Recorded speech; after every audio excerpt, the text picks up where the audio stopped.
ایک آدمی قبرستان گیا، اس نے ایک ہڈی لی کسی قبرستان سے، خشک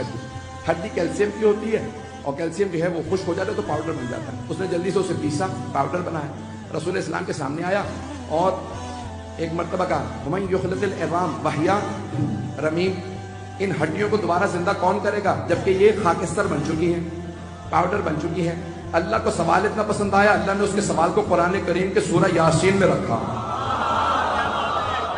قلب قرآن میں سوال رکھا اور فوراً وہیں پہ جواب دیا۔ قول، اے میرے حبیب سے جواب دے دیجئے، یحییھا الذی انشأھا اول مرہ وہو بکل خلق علیم، اے میرے حبیب سے کہہ دیجئے جب یہ ہڈی تھی ہی نہیں،